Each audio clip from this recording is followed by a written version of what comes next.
warahmatullahi wabarakatuh.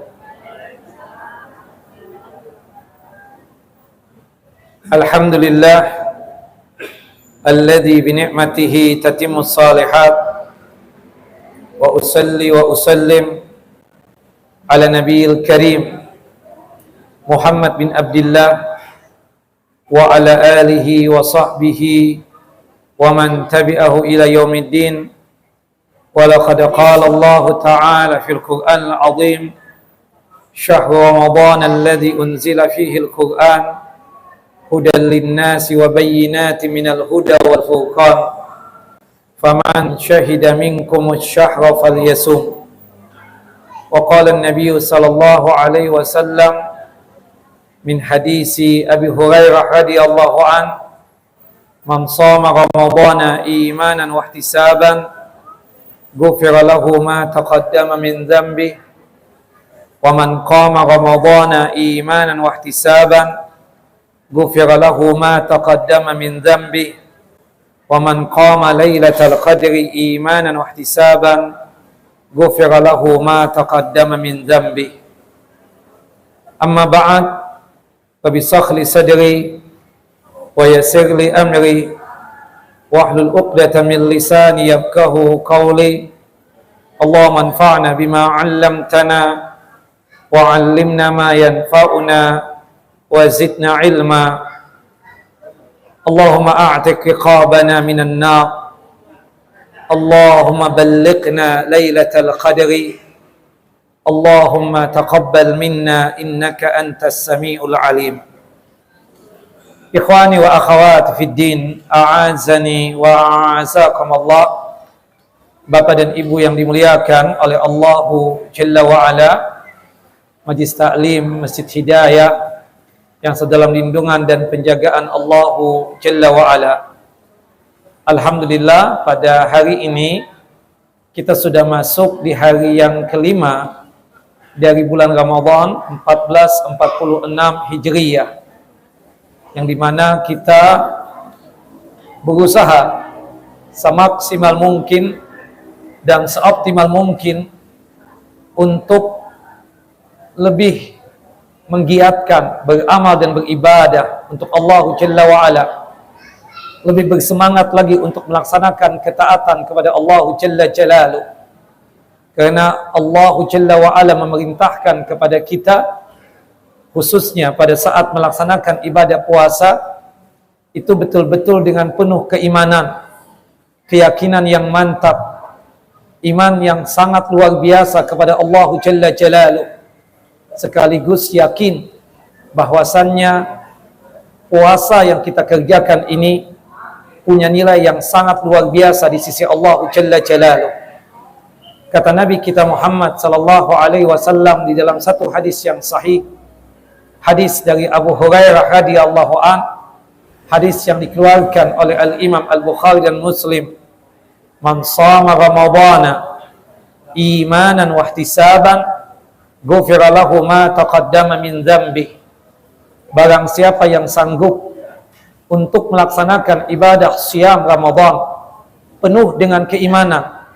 Keimanan di sini adalah iman kepada Allah Jalla wa Ala, sekaligus juga iman kepada para malaikat-malaikat Allah, iman kepada kitab-kitab Allah, iman kepada para rasul-rasul Allah, iman kepada hari kiamat, dan iman kepada takdirnya Allah Jalla wa'ala.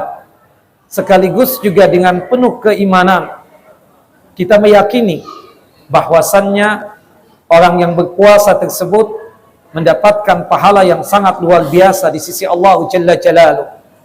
Ketika kita melaksanakan puasa kita dengan penuh keimanan dan mengharapkan pahala di sisi Allah Jalla Jalaluh, maka dipastikan dosa-dosa kita akan diampuni oleh Allah Jalla wa'ala.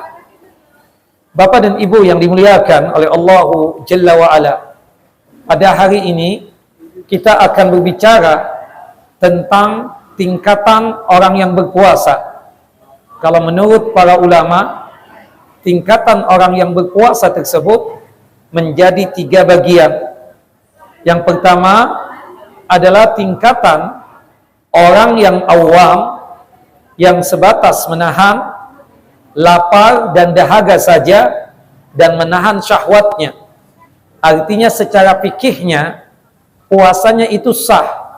Dia sanggup untuk meninggalkan larangan-larangan berkaitan dengan pembatalan ibadah siamnya. Dia sanggup untuk meninggalkan pembatal-pembatal daripada ibadah puasanya. Itu tingkatan yang pertama. Tingkatan yang kedua adalah tingkatan puasa orang yang khusus. Selain mereka tersebut sanggup untuk menjalankan puasa secara hukum fikihnya, sekaligus juga mereka itu sanggup untuk meninggalkan segala hal yang membatalkan ibadah siam atau ibadah puasanya. Seluruh anggota tubuhnya pun juga apa? Berpuasa. Seluruh anggota tubuhnya apa? Berpuasa. Matanya berpuasa, tidak mau untuk melihat hal-hal yang diharamkan oleh Allah Jalla wa'ala.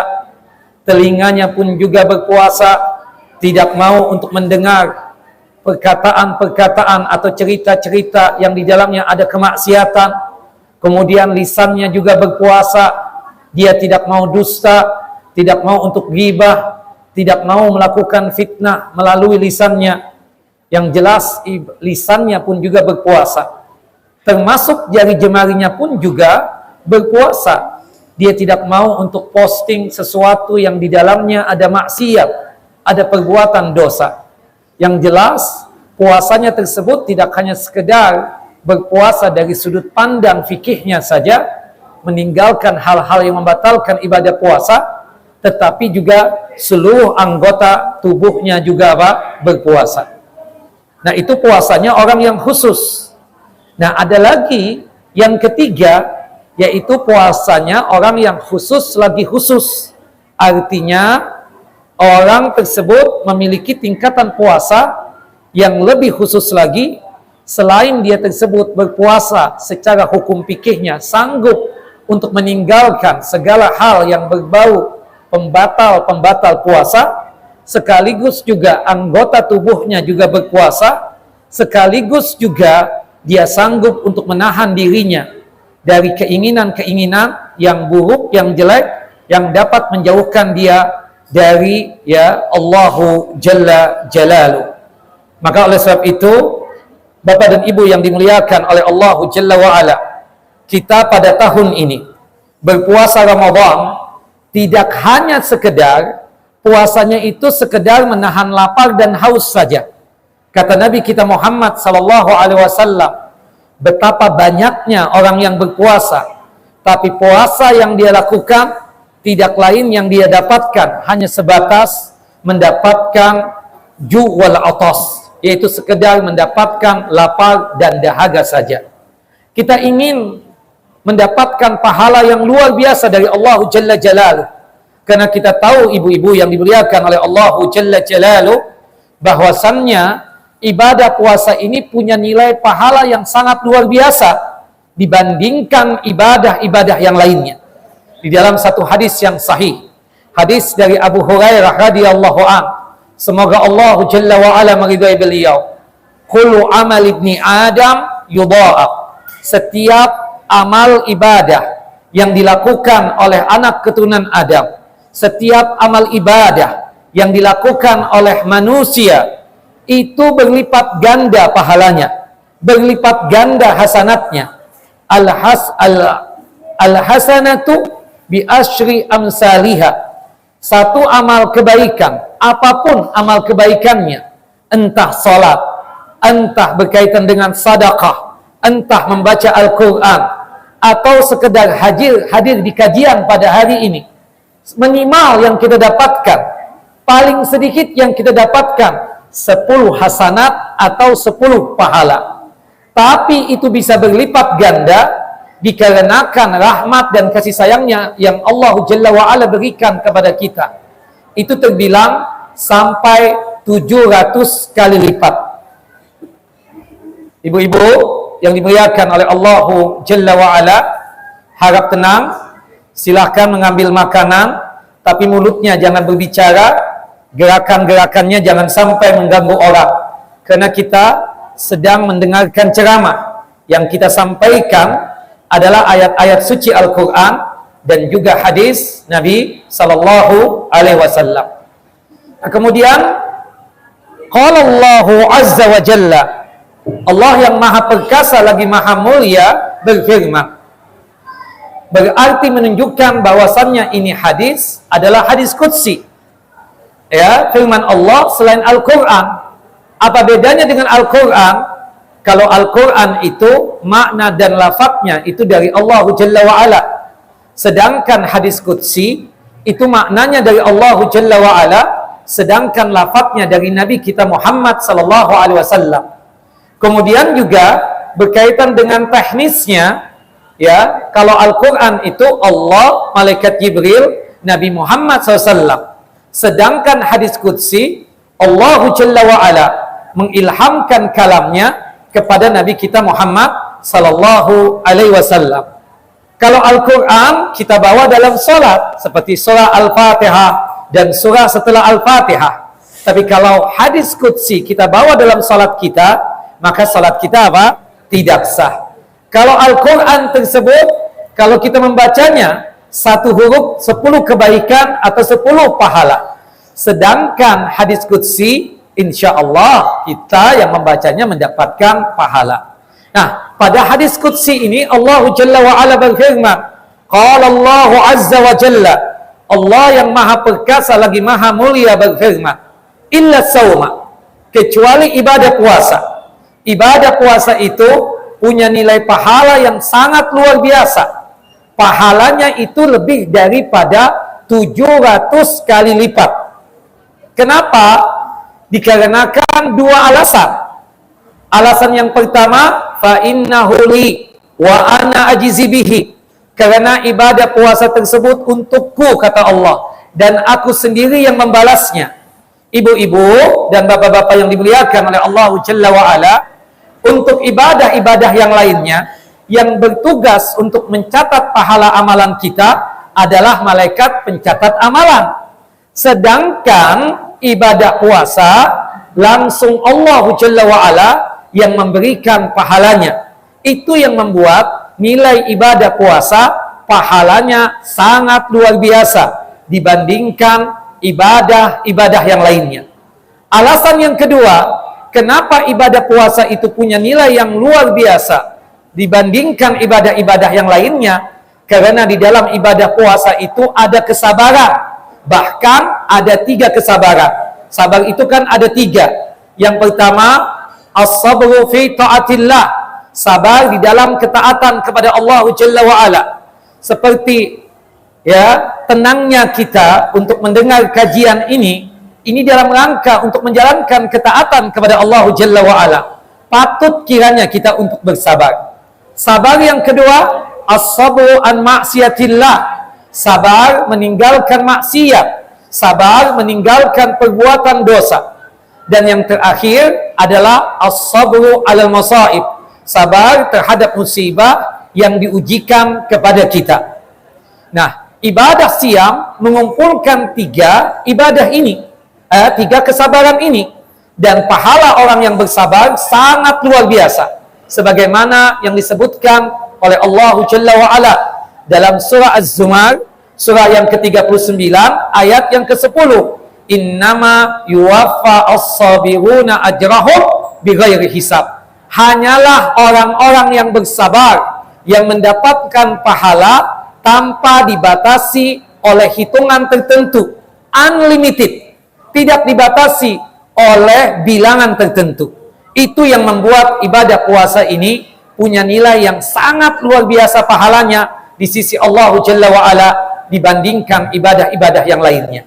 Tapi perlu diingat, Bapak dan Ibu yang dimuliakan oleh Allah Jalla wa'ala, kita mendapatkan pahala yang besar dari ibadah siam yang kita lakukan, itu kalau kita beribadah puasanya itu penuh dengan keimanan, penuh juga dengan penghayatan, dan pastinya dengan penuh keyakinan, yakin bahwasannya akan mendapatkan pahala yang banyak. Maka oleh sebab itu kita harus meningkatkan kualitas puasa kita. Jangan kita puasanya orang awam yang sifatnya tersebut cuma sekedar menahan lapar dan haus saja. Cuma puasanya berkaitan dengan hukum fikih saja, meninggalkan pembatal puasa saja. Kita ingin meningkatkan ya nilai derajat puasa kita, ya. Selain kita berpuasanya tersebut meninggalkan hal-hal yang membatalkan ibadah puasa, kita ingin seluruh anggota tubuh kita ini juga berpuasa. Ibu-ibu, bapak-bapak, jaga lisan kita ketika kita berpuasa ini. Karena paling banyak manusia itu tersungkur ke dalam siksa api neraka dikarenakan ulah lisan kita. Makanya sahabat Mu'ad bin Jabal pernah bertanya kepada Nabi sallallahu alaihi wasallam, "Ya Rasulullah, ya Nabi Allah, apakah dikarenakan kita berbicara ini mengakibatkan kita disanksi dan dihukum oleh Allah Jalla wa Ala?" Kata Nabi kita Muhammad sallallahu alaihi wasallam kepada Mu'ad bin Jabal, "Sakilatka ummuk ya Mu'az, sungguh sangat kesian ibumu. Masa yang seperti ini tidak tahu, masa yang seperti ini tidak paham betapa banyaknya manusia itu dilemparkan ke dalam siksa api neraka dikarenakan oleh lisannya." Ibu-ibu, ibu sedang berpuasa, maka oleh sebab itu ajarkan juga lisan kita ini juga apa? Berpuasa. Pastikan tidak ada dusta lagi yang keluar dari lisan kita ini. Pastikan juga tidak ada fitnah yang keluar dari lisan kita ini. Pastikan juga tidak ada perkataan-perkataan yang jorok lagi kotor yang keluar dari lisan kita. Kita ingin berpuasanya puasa yang khusus, yang sifatnya tersebut mendapatkan pahala yang banyak tadi. Termasuk juga Bapak, pandangan mata kita juga apa? Berpuasa. Jangan sampai mata kita ini jelalatan. Karena ketika kita sedang berpuasa tersebut, kalau mata ini tetap melihat hal-hal yang berbau maksiat, maka kita terkena akan ancaman Nabi Muhammad SAW. Betapa banyaknya orang yang berpuasa, tapi maaf, puasa yang dia lakukan cuma sekedar menahan lapar dan haus saja.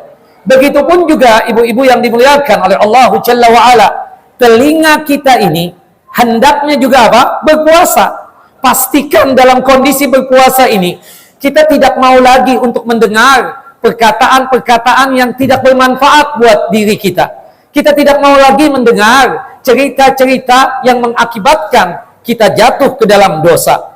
Maka oleh sebab itu, ikhwan wa akhawati fid din, a'azani wa a'azakumullah, Al-Imam Ibnu Qudamah rahimahullah rahmatan wasi'ah pernah mengatakan seperti ini, ya, yang dimana ya beliau mengatakan, fa ammat sawmu al-umum fa huwa qafful batan wal faraq an qada'is syahwat. Adapun puasanya orang-orang yang awam cuma sebatas menahan perut atau sebatas menahan kemaluannya saja dari keinginan syahwatnya.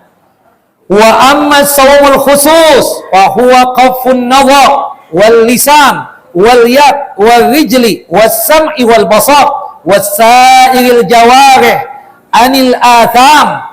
Adapun puasanya orang-orang yang khusus, selain dia tersebut puasa menahan diri dari hal yang membatalkan ibadah puasa, dia pun juga menahan pandangan matanya, tidak mau pandangan mata ini dipandangkan ke tempat-tempat yang haram. Dia pun juga menjaga lisannya, perkataan-perkataan yang keluar dari lisannya, perkataan yang diizinkan oleh Allah Jalla wa'ala, perkataan yang tidak mengandung dosa. Tangannya pun, jari jemarinya pun dia jaga, tidak mau dia tersebut memposting sesuatu yang mengakibatkan dosa dan maksiat.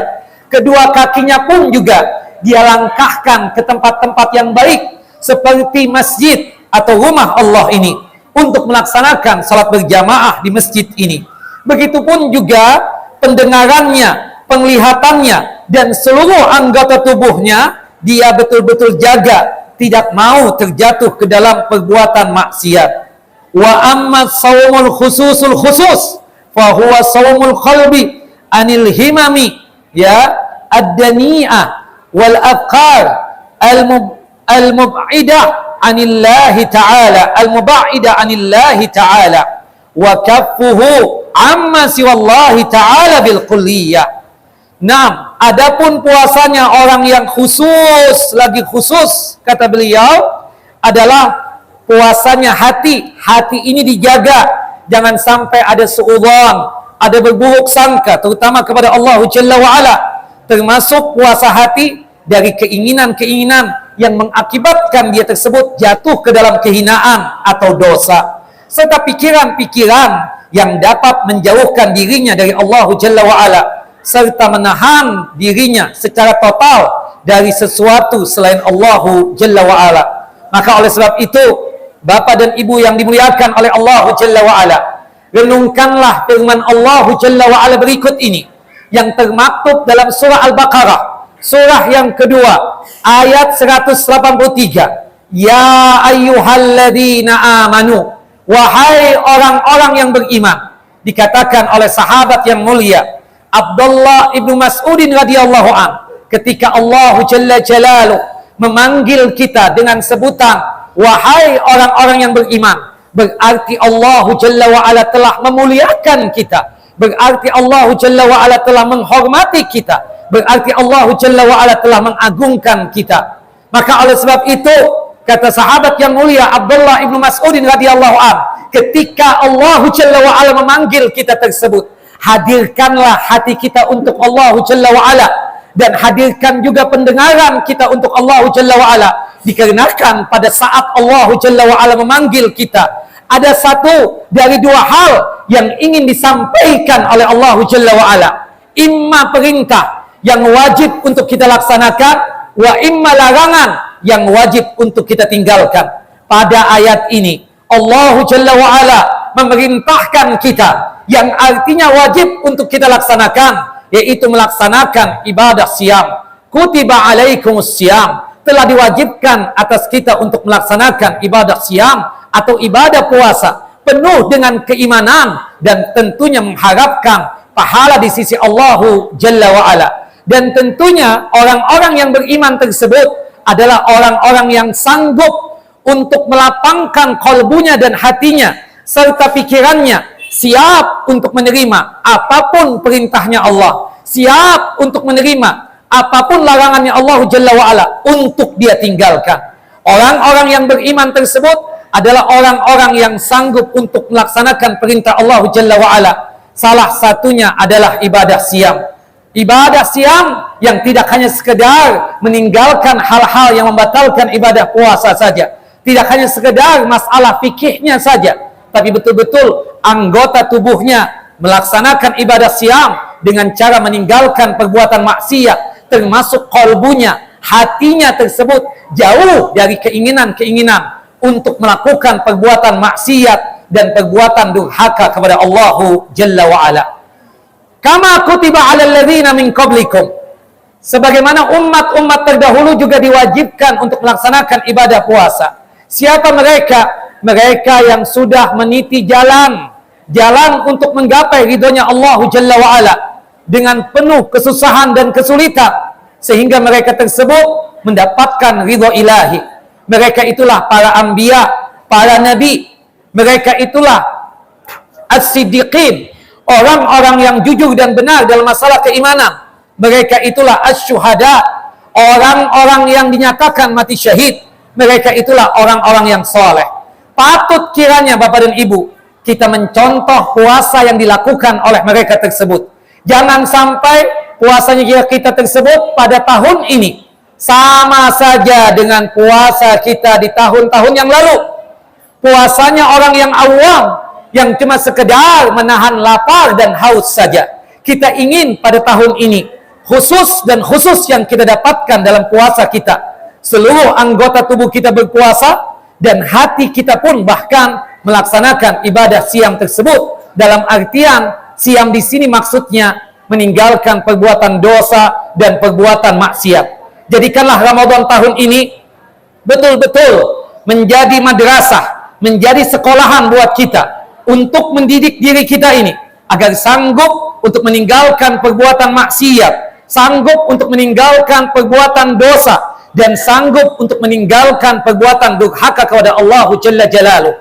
Kata Nabi kita Muhammad sallallahu alaihi wasallam di dalam satu hadis yang sahih, hadis dari Abu Hurairah radhiyallahu an, "Idza jaa Ramadan," apabila telah datang bulan Ramadan, "Subadatis syayatin," syaitan-syaitan terbelenggu, Syaitan terantai.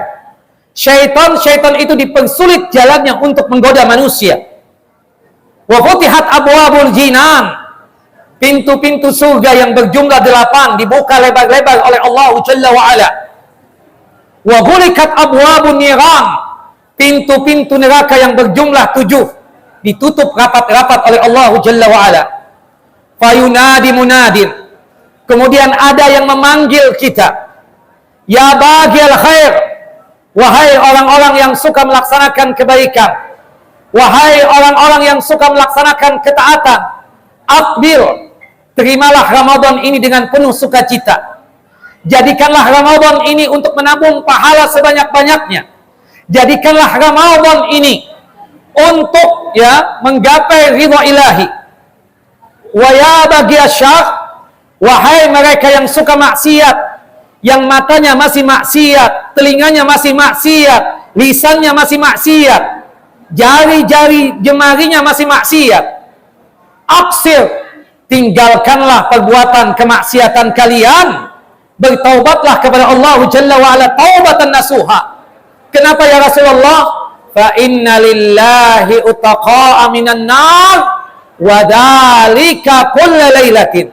Dikarenakan di setiap malam dan di setiap hari Ramadan ini ada di antara kita ini yang tercatat masuk ke dalam surga dan terhindar dari siksa api neraka.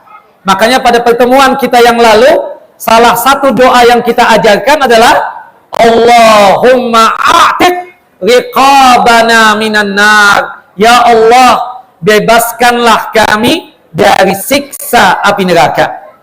Bapak dan Ibu yang dimuliakan oleh Allah Jalla wa Ala, manfaatkanlah hari-hari Ramadan dengan kita melakukan kebajikan dan ketaatan kepada Allah Jalla Jalaluh.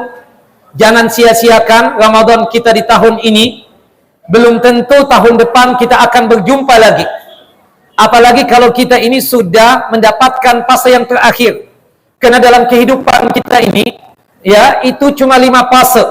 Sebagaimana yang Allah Jalla wa Ala tegaskan di dalam surah Ghafir atau surah Mu'min ayat 67. Fase yang pertama adalah fase bayi, sudah kita lewati. Fase yang kedua, fase kanak-kanak, sudah kita lewati juga. Fase remaja, dari kita balik sampai berumur 24 tahun, sudah kita lewati juga. Fase yang keempat adalah fase dewasa, dari kita berumur 25 tahun sampai 40 tahun.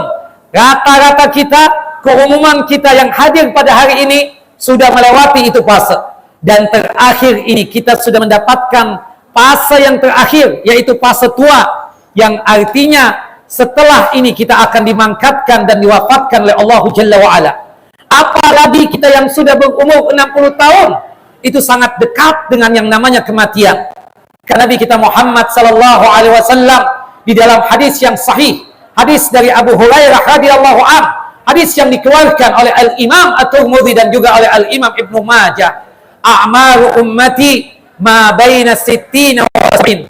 Umur umatku itu antara 60 tahun dan 70 tahun saja. Wa aqalluhum man yazalik. Sangat sedikit orang yang melewati umur 70 tahun. Artinya Bapak dan Ibu, kita yang sudah umur 60 tahun ini sebentar lagi akan mendapatkan undangan Allah Jalla wa Ala.